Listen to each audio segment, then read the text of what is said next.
Jam Ilirian Subashi, kultivuesi I ullirit. Jemi sot këtu në kodrat e ullishtë Subashi dhe jemi për demonstruar krasitjen. Për krasitur ullit duhen këto vegla, shara dorës, gëshërët, shara edhe lëngu bordolec. Koha më e përshtatshme për krasitjen është koha e dimrit, janar, shkurt deri në fund marsit. Temperaturat nuk duhet të jenë poshtë 0 gradësh, jo direkt mbas shirave. Do të ketë 2-3 ditë kohë të thatë. Siç e dim, ulliri është pak tekanjos në prodhimin.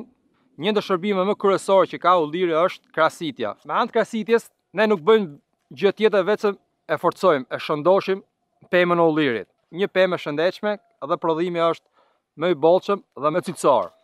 Sot do të demonstrojmë dy lloj krasitjesh. Krasitjen formuese dhe krasitjen prodhuese. Krasitja formuese bëhet mbas një krasitje të rëndë që është bërë një vit më parë ose 2 vjet më parë, bëhet krasitja formuese. Te ky ullir ne kemi bërë një krasitje të rëndë. Ulliri kishte ikë lart, shumë lart. Atëherë ne I prem, siç shikoni, pjesët lart. Tani është rigjeneru. Ja kemi ulur që ne ta kemi sa më komod me fjalë për ta vjel, për ta krasit, për t'i bërë gjithë shpërbimet, për ta spërkatë gjithë gjërat që ulliri ka nevojë. Na u ka dash 2-3 vjet që ky të vi në këtë formë.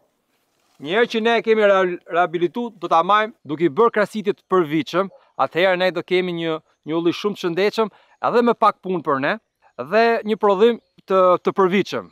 Krasitja prodhuese bëhet çdo vit. Këtu jemi tek disa ulli që janë 40 vjeçar, janë të formuar, por do t'i bëjmë heqjen vegetative. Krasitja bëhet sipas gjendjes së ullirit. Konkretisht në këtë ulli kemi degë të thata. Sa thotë që në këtë vjet nuk e kemi prerë. Në këtë ulli do bëjmë krasitjen prodhuese, krasitjen vegetative. Siç e shikojmë, formën ky ulli e ka shumë të mirë, por ka degë që neve nuk na shërbejnë dhe në të heqim degë të thata.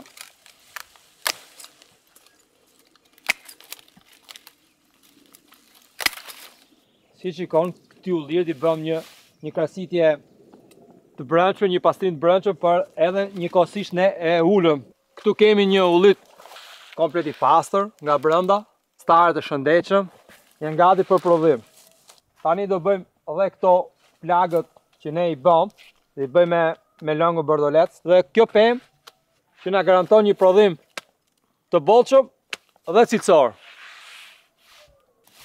Shumë veta kur e shohin, ndoshta I vjen gjynaf gjithë kjo mas, por me këtë ne nuk e dëmtuam. Ne I bëm një nder të madh ullirit. Ne me këtë e shëndoshëm, I hoqëm degët që ai kishte të tepërt, sepse mund të kemi edhe një masë vegetative që e kemi në disfavor për insektet, për prengjet nga sëmundje. Krasitja e ullirit bëhet sipas llojit të pemës.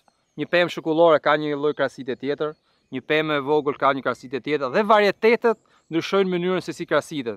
Se dikush tenton të ikë lart, dikush varet poshtë. Këtu jemi te një shembull I keq në një ullir jo të krasitur. Siç e shikoni, ky ulli është, mund ta quajmë degraduar. Ka shumë degë të thata. Prodhimin ky e ka për të pakët, për mos me thonë 0. Edhe ai ka ikur lart. Mund të kemi një krasitje të rëndë, që do thotë pritet në mënyrë të rëndë, vonohet pak në prodhim, por kjo është e domosdoshme. Krasitjen ne duhet ta bëjmë edhe për komoditetin tonë. Mënyrën kur ne ta vjelim ta kemi sa më afër tokës, që ta kemi edhe më të shëndetshëm bimën, duke aeros, duke prerë, duke hyrë rrezja e dritës, atëherë kemi më pak sëmundje, më pak infeksione, do thotë që kemi prodhimin më cilësor dhe më të bollshëm. Krasitja shërben edhe për t'i dhënë kuror, për t'i dhënë formë pemës. Një pemë që ne kemi sa më afër tokës, jemi më të sigurt vetë, e kemi pemën më të shëndetshëm, sa më afër tokës aq më shpejt ajo I merr lëndët ushqyese.